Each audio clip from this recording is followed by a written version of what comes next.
Pendiri Pondok Pesantren Al Zaitun Panji Gumilang resmi ditetapkan sebagai tersangka oleh penyidik Bareskrim Polri dalam kasus penodaan agama. Panji Gumilang langsung ditahan selama 20 hari ke depan di rutan Bareskrim Polri. Untuk membahas yang lebih dalam, kita sudah terhubung melalui sambungan virtual dengan Wasekjen MUI Bidang Hukum dan HAM Iksan Abdullah, mantan Kabareskrim Polri Ito Sumardi, dan Wakil Ketua Bidang Advokasi dan Jaringan YLBHI Arief Maulana. Selamat sore Bapak-Bapak.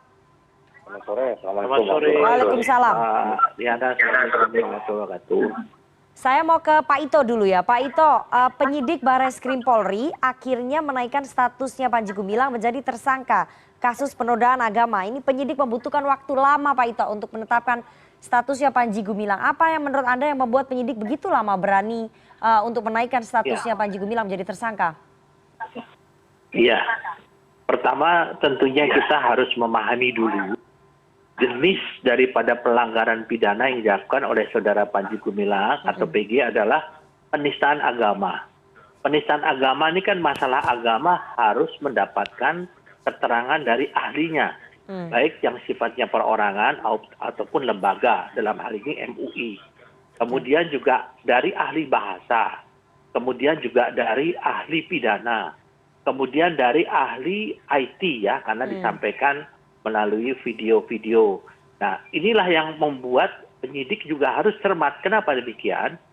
Kalau misalnya penetapan seorang tersangka tapi bukti-bukti ataupun faktanya belum mencukupi unsur pidananya, maka konsekuensinya yang bersangkutan bisa mengajukan gugatan pra-peradilan dan kemungkinan besar adalah yang bersangkutan akan dibebaskan.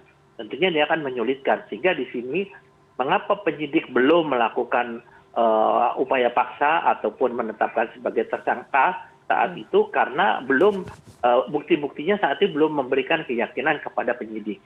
Kemudian setelah dilakukan gelar perkara, sehingga penyidik memberi keyakinan bahwa yang bersangkutan telah memenuhi unsur-unsur pidana dan juga memenuhi alat bukti sesuai dengan pasal 184 ayat 1 ya. 3 alat bukti ya, keterangan saksi, keterangan saksi ahli, kemudian juga ada keterangan surat maupun daripada hasil lapor. Nah, inilah yang membuat penyidik terkesan lama. Kalau sudah ditetapkan tersangka, kemudian sekarang penyidik sudah menetapkan juga upaya paksa berupa penahanan. Ya. Berarti unsur-unsur objektifnya yaitu lebih dari 5 tahun, dan juga subjektifnya yaitu dikhawatirkan melarikan diri, mengulangi perbuatannya, ataupun dikhawatirkan menghilangkan barang bukti terpenuhi. Dan di sini selama 60 hari konsekuensinya harus betul-betul yang bersangkutan bisa secara mutlak diajukan. Tapi di sini kita harus ingat dalam proses pidana, saudara PG ini adalah tersangka. Jadi azas praduga tak bersalah harus dikedepankan. Baik. Nanti kalau menyatakan bahwa yang bersangkutan salah atau tidak, kita menunggu di proses peradilan. Pak Ito, penerapan pasalnya kepada Panji Gumilang menurut Anda sudah tepat? Ya, kalau bukan menurut saya ya, tentunya menurut penyidik. Menurut penyidik, ya. Sebagai Anda sebagai mantan Kabareskrim. Saya di bidang hukum, tentunya unsur-unsur pidananya itu sudah memenuhi. Tapi kan sekarang yang memiliki kuasa ya, kewenangan untuk melakukan penyidikan adalah dari penyidik. Jadi saya juga berkoordinasi dengan teman-teman di dalam agar dalam penyampaian ke masyarakat tidak berdasarkan opini. Tentunya yang saya sampaikan ini adalah betul-betul berdasarkan daripada informasi dari teman-teman di dalam. Jadi saat ini mereka sudah yakin betul bahwa penetapan tersangka itu sudah memenuhi unsur bagaimana disangkakan dalam penistaan agama, meskipun ada pasal atau ada tindak pidana lain yang saat ini sedang didalami ya Mbak ya. Jadi dengan dilakukan penahanan tentunya 60 hari ini akan ada pendalaman untuk keterkaitan kasus-kasus lain. Pak Ito, kuasa hukum mengatakan bahwa ini ada upaya kriminalisasi yang terjadi ataupun dilakukan kepada Panji Gumilang. Ya, kalau mengatakan kriminalisasi kan orang itu tidak bersalah, tetapi dinyatakan bersalah. Nah kan kita semua sepakat. Orang itu dinyatakan bersalah kalau sudah proses peradilan memutuskan. Jadi saya kira kalau mengatakan kriminalisasi terlalu dini ya, tidak mungkinlah polisi akan merebut atau hak asasi seseorang.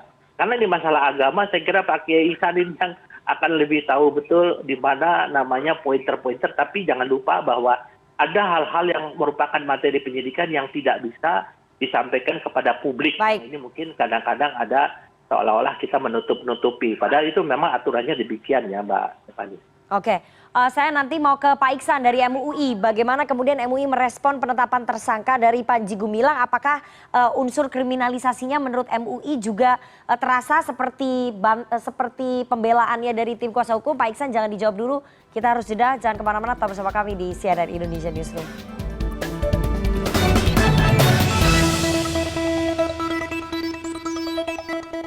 Kita akan lanjutkan perbincangan kita dengan 3 orang narasumber. Ada mantan Kabareskrim Polri, Pak Ito Sumardi, kemudian ada Wasekjen MUI Bidang Hukum dan HAM, Pak Iksan Abdullah, dan juga ada Wakil Ketua Bidang Advokasi dan Jaringan YLBHI, Mas Arief Maulana. Saya ke Pak Iksan dulu. Pak Iksan, tadi sebelum break saya tanya ya, bagaimana MUI merespon penetapan tersangkanya Panji Gumilang? Karena ada pembelaan dari kuasa hukum, ini bagian dari kriminalisasi terhadap Panji Gumilang. Ya, Majelis Ulama Indonesia tentu mengapresiasi dengan langkah-langkah Polri dalam penyidikannya yang memang sungguh amat berat melakukan penyidikan. Oleh karenanya ada waktu panjang yang kita semua masyarakat juga bersabar bagaimana menunggu proses-proses penyidikan yang dilakukan oleh Mabes Polri.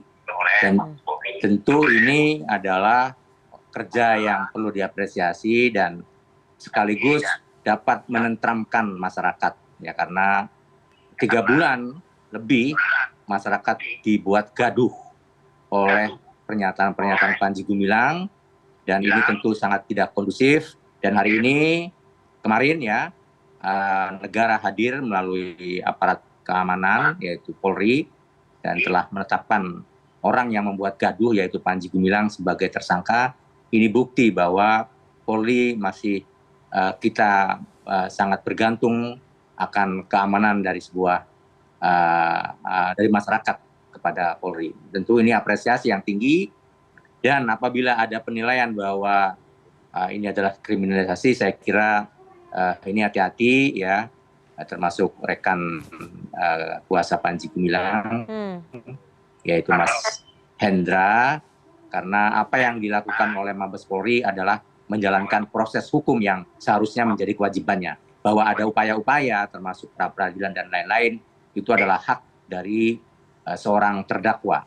Apa yang disampaikan Pak Ito tadi sebagai mantan Kabareskrim sudah tepat.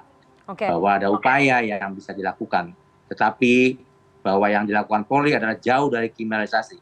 Andai kata saja tidak ada perbuatan-perbuatan yang dilakukan oleh Panji Gumilang yang membuat gaduh masyarakat dan membuat tidak tentram, tidak kondusif, maka tidak akan ada terjadi Panji Gumilang diperiksa dan disidik dan seterusnya.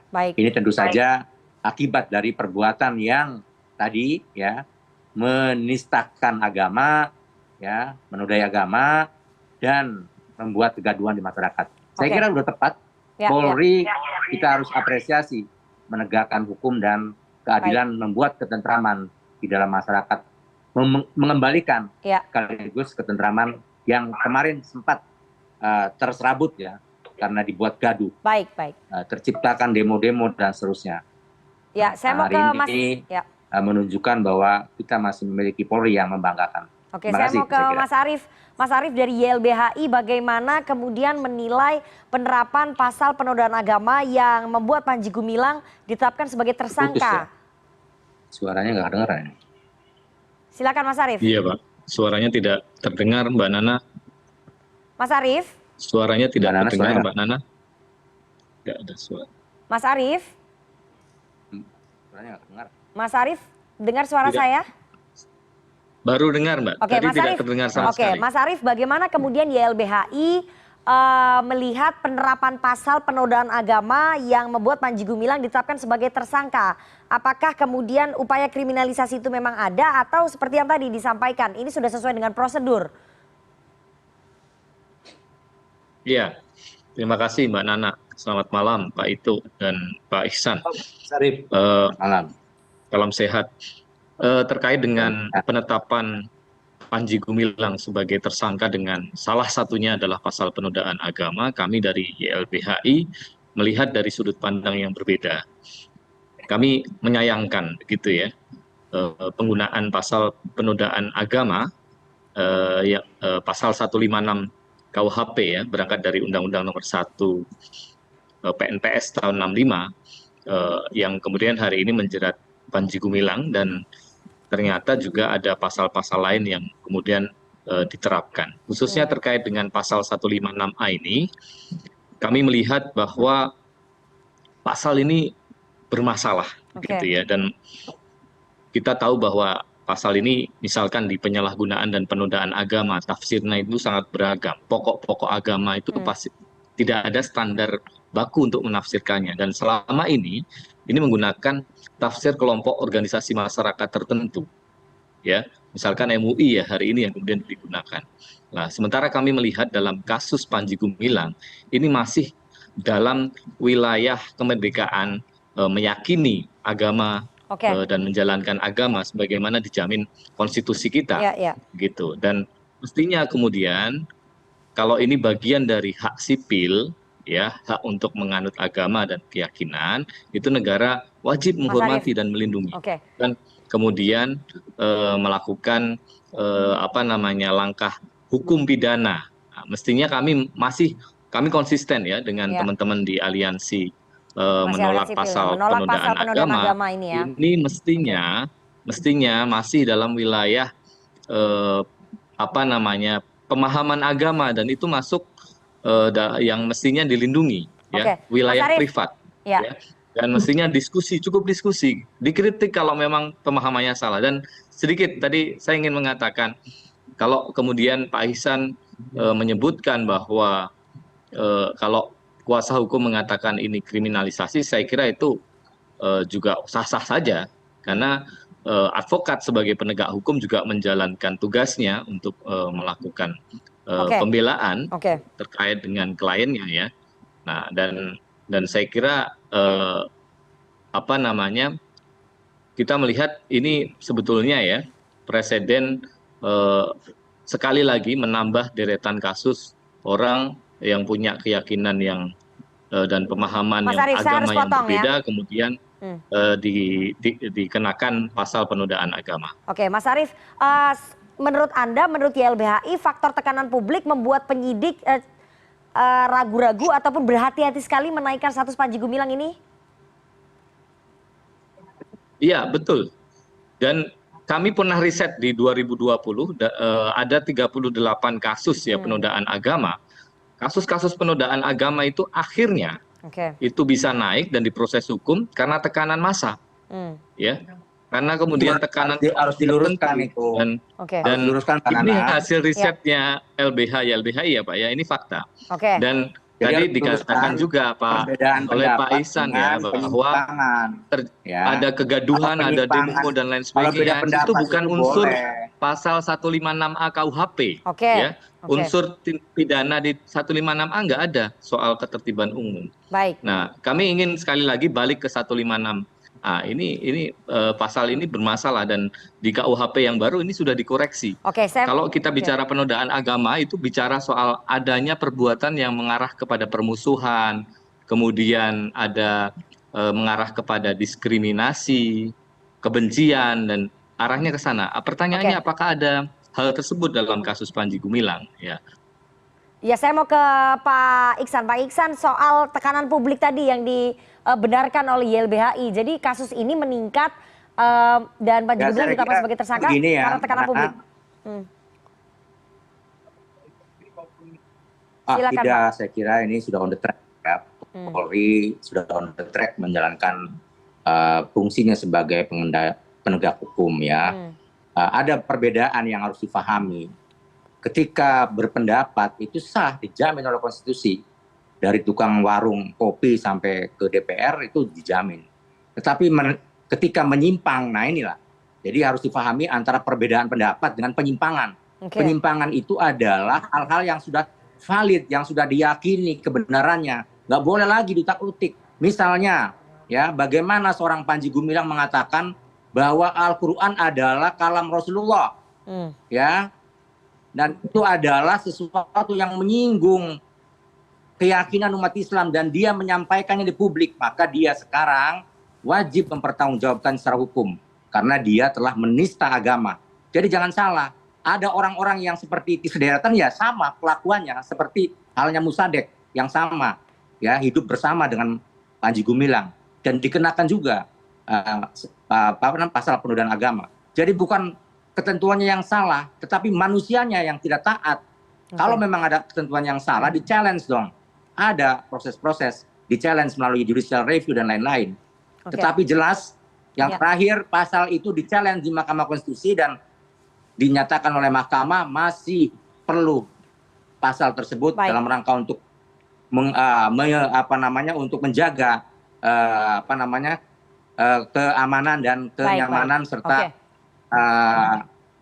stabilitas negara. Iya. Saya mau ke Pak Ito ya. Pak Ito, terakhir dalam kasus ini faktor tekanan publik kemudian menjadi pertimbangan dari penyidik begitu? Anda melihatnya? Saya kira enggak ya Mbak ya. Kita ini polisi profesional. Kita melakukan penyidikan. Penyidikan itu membuat terang satu perkara. Saya ingin memperkuat Pak Kiai Ihsan bahwa negara kita ini negara hukum ya. Jadi ada aturan-aturan yang disepakati ya oleh negara bentuk lembaga yang mewadahi kesepakatan tersebut. Nah, aturan ini ada yang sifatnya adalah penafsiran atau mungkin dikenal dengan fikih, ada juga sifatnya akidah atau yang sifatnya absolut atau normal. Norma yang bersifat absolut seperti kalau Al-Qur'an itu jelas kalam Allah. Kemudian ada kata-kata mengatakan bahwa Allah itu atau Tuhan itu tidak mengerti dengan bahasa Indramayu misalnya, itu ada kan. Jadi saya kira ada beberapa hal yang tentu penyidik harus hati-hati. Karena apa? Penyidik ini kan sifatnya baru melakukan penyidikan. Nanti di pengadilan lah yang akan menentukan orang itu salah atau tidak. Jadi kalau dikatakan kriminalisasi saya kira enggak. Kalau kriminalisasi kan berarti penasihat hukum mengatakan Panji Gumilang tidak bersalah. Kemudian dinyatakan bersalah. Saya kira kita sama-sama nunggu aja di peradilan. Oke, kita Demikian, tunggu Mbak nanti Stephanie. pembuktiannya di persidangan ya. Seperti apa soal penerapan pasal penodaan agama ini, dan ada beberapa pasal lain yang juga akan disematkan kepada Panji Gumilang karena dalam beberapa kasus lainnya juga masih ada. Terima kasih 3 orang narasumber yang sudah bergabung pada sore hari ini. Ada Pak Ito Sumardi, kemudian Pak Ihsan Abdullah dan juga Mas Arief Maulana. Sehat selalu Bapak-bapak. Assalamualaikum warahmatullahi wabarakatuh. Waalaikumsalam. Mas Ito.